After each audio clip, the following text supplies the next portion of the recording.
does that. Hey guys, what's up? What's up, Emerald Coast? It's What's Up, Emerald Coast. It's today's Friday. April. RJ, we made it through a week. April 24th, yes. We made it through a week. Proud of us. Proud of you. Good work. Every day we come in here, we have no clue what we're going to be talking about. But we're talking about life on the Emerald Coast. And what's happening and relevant today. Relevant today is life has moved from pre-pandemic to current pandemic to hopefully post-pandemic. We're going to skip the usual intro. We're going to do that at the end. We'll save it for a little bit later. We'll save some of the comedy routine for the end because we've got a really big guest right now. Tell us a little bit about the guest. Guest, one of my favorite people in all of the Panhandle. And my buddy, his family is in the restaurant business, one of the oldest restaurateurs in the community. Chatham Morgan right here has been a friend of mine for a long time. He's got a handful of restaurants, so we begged him, I did early this morning, to say, come on in here and tell us, hey, the switch is being turned on. We're going from, it's not a green light, but it's a slow fade into turning it on. And we want to find out what Chatham has to say about how this is going to happen, because I'd like to know. So, all right, well, we're here. We got him. Yeah. Hey, Chatham, how are you, buddy? Yeah. Give me something for a second. Good. I'm going to spotlight him for a second there. Forgive the technical little world here. We're working it out because there you are, buddy. How are you, my friend? Good. Doing good. Thanks for having me. Your question about what to expect, with the restaurant industry, that's something we would like to know too, because we haven't heard anything from the governor in terms of our dining rooms, in terms of when we'll be able to reopen. The rumors May 1st, May 15th, June 1st, we're not sure. And so we're going ahead and taking precautions. We've ordered face masks. We've got about 40% of our tables in our dining room at the moment.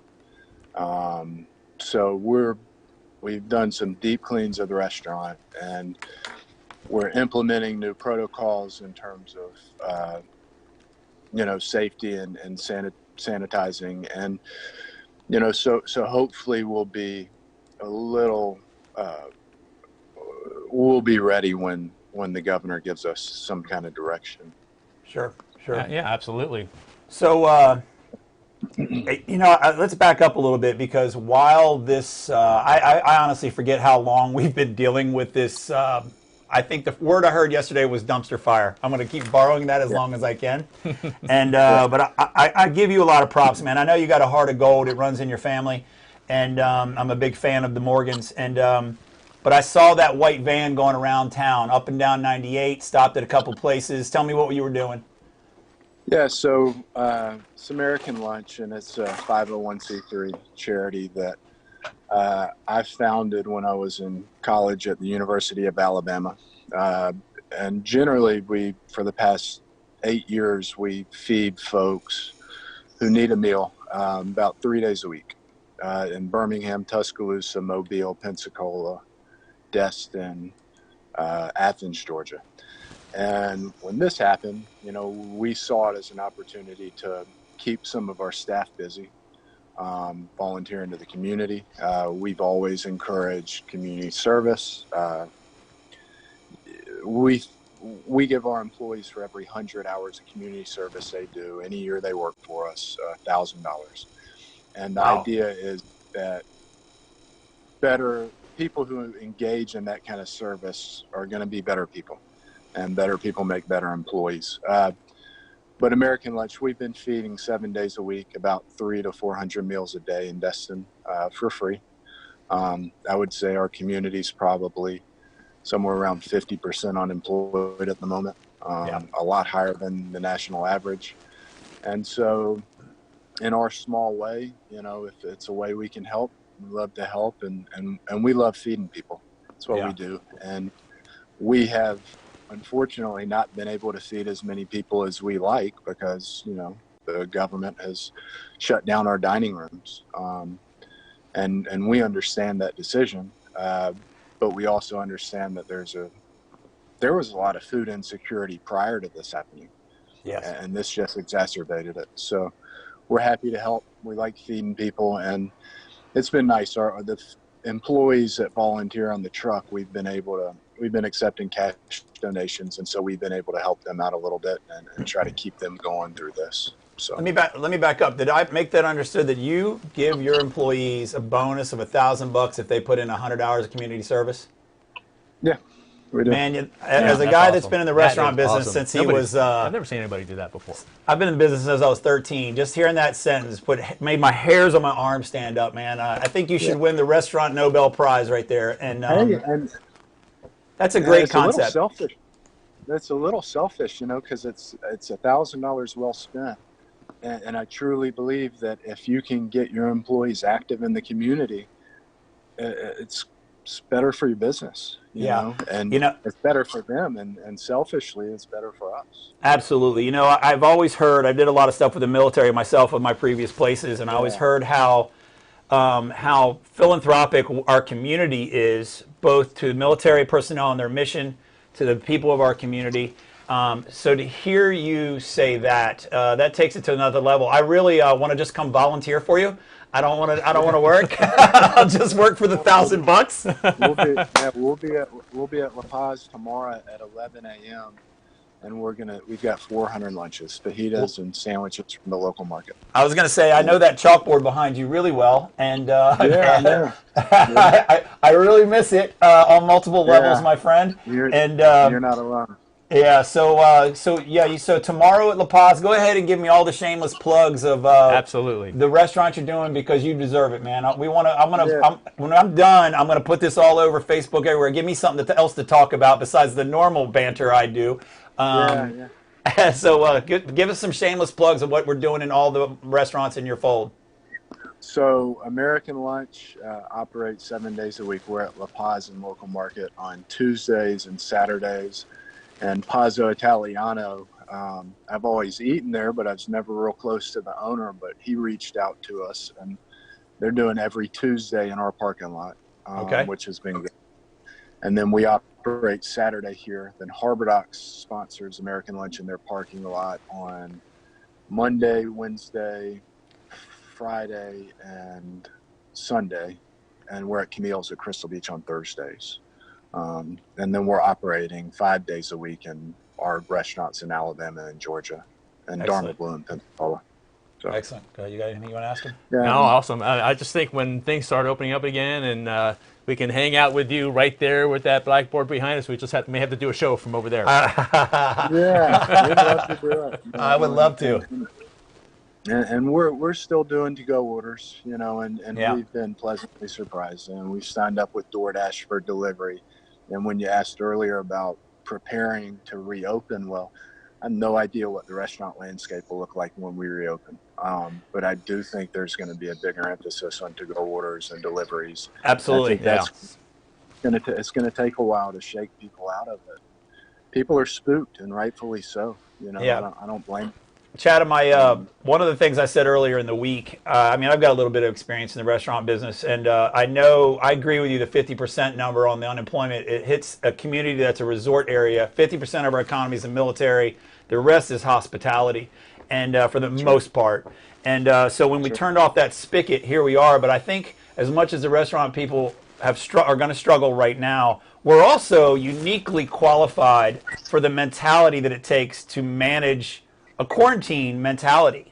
That simple concepts of washing your hands, distancing stuff, food separating, all those things are stuff we kind of take for granted at a staff meeting, but now we're going to be leading the community going, this is how we do it. And so as we get busier and busier, we're going to be right there at the forefront. So, and you make a really good point, because normally you guys have to practice that just for normal operations. That is in order to be able to pass health code and everything else. Yeah. We're just basically broadening out the aspect of that, beyond the kitchen. All our employees are trained quarterly on food sanitation and food safety and alcohol training. And so we have a broad base of knowledge as to standard operating procedures anyways. And we're just going to have to build on that. And, we've installed hand sanitizer stations throughout the restaurants.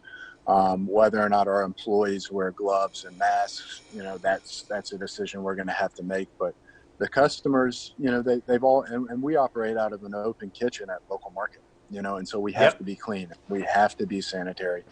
And it's one of those things where the customers always paid attention to health inspection reports that you see on social media. And That's right.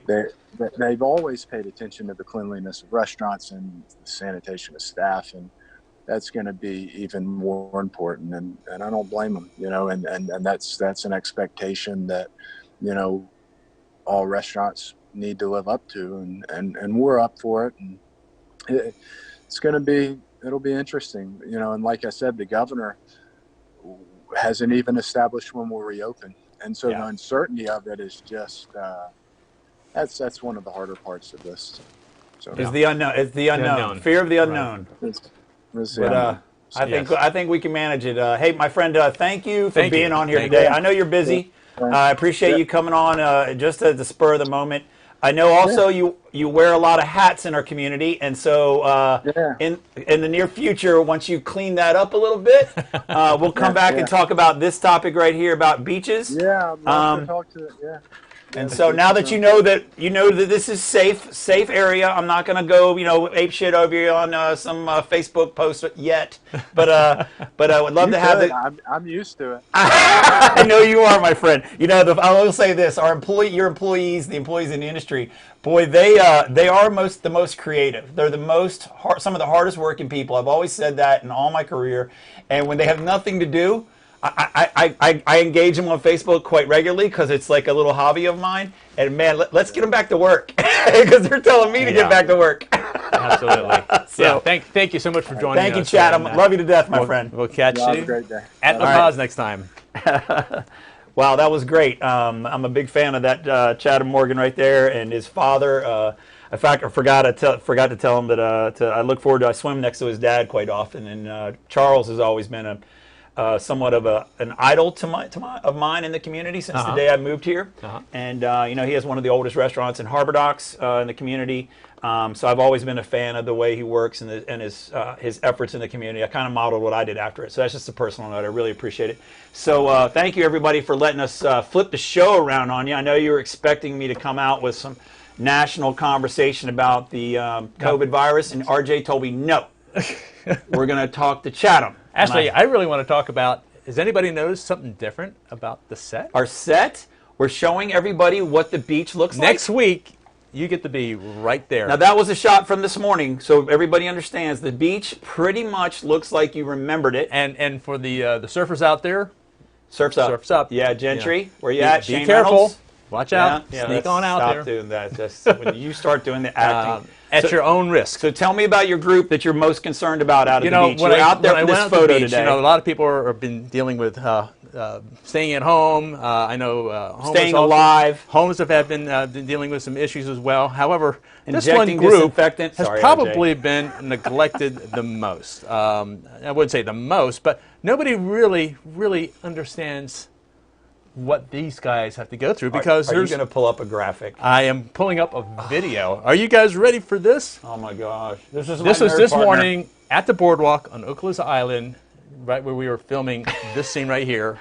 And I was basically accosted by this group looking for a handout. Not our homeless problem, but oh yeah. No matter where I walked, they followed me and hung out around me. Yeah. Yeah, I can see it. So I mean, and look at the boardwalk here. This is on the east edge. It has that's not been illegal. taken care That of. was illegal for you to be out there.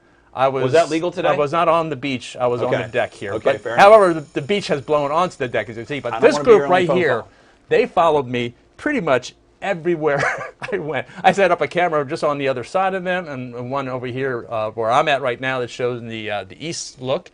And every time I moved my hand around, they came flying over, thinking I was about tossing some food. You had French fries. So basically, No, what your yeah. concern is, all that's going on. So all with from no national news- tourists over there, they have nobody to feed them. So we have national news to talk about. We've crossed 50,000 deaths today.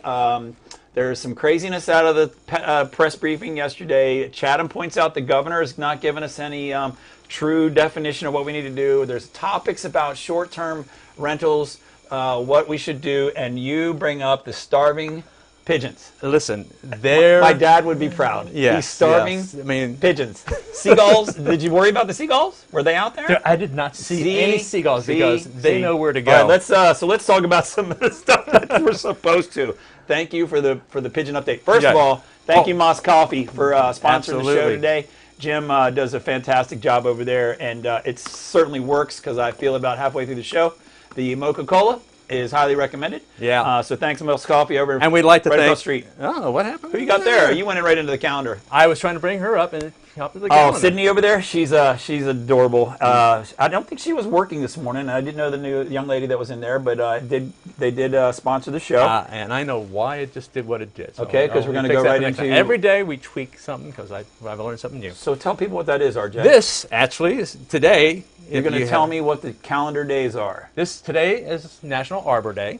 Okay, that's good for the trees. For the trees, 'cause, so, you know, yeah. we started. This should be Arbor Week because we had Earth Day to start the week. Of course, remind you, we had 420. You had to learn what that was. But then we had Earth Day, And that wasn't on the National Day Calendar.com. it was. Was it really? It was. I'll have to go back and look. You're just on I the was, wrong. I was assuming that it was You're on not. the wrong calendar. Oh, the wrong calendar. 420 is on everybody else's calendar. It's Absolutely just is. outside of my It's group out, of yes, influence. it's on this side of the desk. That's for sure. Yeah. So, but Arbor Day, that's good because the trees are enjoying the quarantine climate. Yeah, the kids are not climbing on them. Okay, I was more concerned about pollution and such, but go ahead. Let's. What other day is it today? Let's see what we got. Oh, this is a really What the important heck is one. that? This is National Hairball Awareness Day. And I'm sure that is probably some, what do they call that stuff? The cat, like catnip? Catnip. Yeah. So right now, Velcro. People know my cat, Velcro, is. But you she's know, probably coughing up a hairball in honor of today. I It'll don't, be it's on not my just bed. cats, because I have a dog, that I swear. Okay, so National Hairball He just for cats and dogs. He licks the floor, whatever hair happens to be on there, Yeah. we see it later on. Yeah, we have some wildlife issues today. So what else you got? It's National Pig in a Blanket Day. Okay. I have nothing for that. I really have nothing for Pig in a Blanket Day. No, I think that's what we're going to have for dinner tonight. Because Okay. you know, Fair enough. Fair enough. Quarantine food. Yeah, it's not Lent anymore. We can What's eat meat up- on Friday. what's up my for wife and dinner I, we at love pigs in a RJ's blanket. house? It's kind of a picnic type of thing. Since yesterday was National Picnic Day. Any other ones? Yeah, and I think we got one more to One work more. with. Come on, Let's it's see gotta be a what good it one here. is. Oh, it is Teach Children to Save Day. Wow. Which should be pretty easy to do right now because, well, I was going to say because they can't go shopping. However, there is online shopping and all that Yeah. Steam, all those Steam games that you're probably downloading. I have no idea what a Steam game is. Steam is basically an opportunity to be able to download games for you to play with on your Xbox and Okay. such. So, Okay. have Let's you back ever- up to National Teach Children to Save Day. It's never too late. If anything about this economy we've learned, that the economy's doing great, but 80% of us can't make it past 2 paychecks, me included. And one more quick shout out Teach your children to save. There's Sydney. for Thanks, Sydney for the there, coffee. again with Mass Coffee, who are providing us Moss. with Moss Coffee, which mine must be in the back because I'm Yeah. not seeing it anywhere. Oh, I'm going to drink it on the way out. I got to go All right, swim. so, hey, we got about a minute 40 left on this 20-minute show. We try to shoot for that. We always Okay. go over because we Don't have want a to lot take of up too great much time. topics. What else do you think we should I be talking think you about? timed this perfectly so I can't make it about national issues because I woke up on fire today Well, along with social but this media. this is really about The Emerald Coast. national issues affect local, but local is really what we Sure. want to focus on. So we're going to focus on the and beaches the big opening. thing has been like yesterday was Walton County and Navarre. They were also deciding on what they want to do as far as the beach is concerned. Little secret there, our buddy Chatham that was on the show earlier today is also a Destin City Councilman. And I referenced his post yesterday that he put out there where he made the comment is like, it's not that we don't want to open up the beaches. It's what we do when the people from other communities come here. You know, are they, as we are uncertain about whether or not people are infected, whether we have the capacity, will it create another wave here? We've handled it pretty well. I have a couple of people that were friends that work in the hospital systems that, you know, they say it's not fun to deal with this virus and what it does to your body, but we've been able to manage it. We have some very talented people here. But what happens when we open the beach back up and people want to leave Atlanta, New Orleans, Houston? Well, and then That's my concern. right now, as you know, that there's a statewide restriction on rentals and hotels and all that. So And that's the key. April 30th. Yeah. So that will be finishing up Next week. next week. May 1st is when most of these beaches are going to be opening up. That's as well. right. Over in Navarre are going to be opening up. And a lot of them are doing kind of a phased approach. Correct. So So phase one is getting the restaurant certain hours of the clean and day. ready, getting it clean and ready, getting some staff back. Phase two, everybody go and enjoy a little sun early morning, evening. And then before we invite all the crazies back to visit our beautiful Rummer Coast, so we can manage our community. This is not a me journey. This is a we journey. So like in Navarre, they're actually setting it up from 2:30 to 7:30. So they're doing a full block. And then phase two, they're going to review it every second 2 weeks. Sure. To go into phase two. Then they may go for more hours of the day, I get full it. days, and then. I think there's a lot of focus on but the hours. They're not restricting the activities. The issue is not the hours. The issue is not. As long as everybody practices that is it. the It's social about the distancing personal and the national recommendations. personal behavior of our residents as we No get back groups to our bigger than 10, 6 foot apart when you're from the other people that you don't know. What he said. Yeah. Yeah. So And, as long as sunlight supposedly is good. Yeah. It makes you healthy. Okay, but my concern is when everybody starts to show up here, we need to be prepared. So Right. I hope for the Chatham, the restaurant people of the world, the condo associations, the hotels, I want nothing more than to get back to business so everybody can be doing what we do that makes this economy great, makes our country great. But we have to be cognizant of our personal responsibility in this group Absolutely. conscious. This is a group conscious. So that's with all I that- got today. Otherwise, I'm going to rant. Monday's going to be kind of a special program. We're going to keep it a little bit of a secret, but we'll be sure to tune in and make some comments on Facebook. And if you got something that you'd like us to talk about, we'll Bring it definitely up. do it. Again, he's Chris. I'm RJ. Thanks for joining us. Stay rational, my friends. And we'll see you next time. Okay. And boom. We're out. Good job, RJ.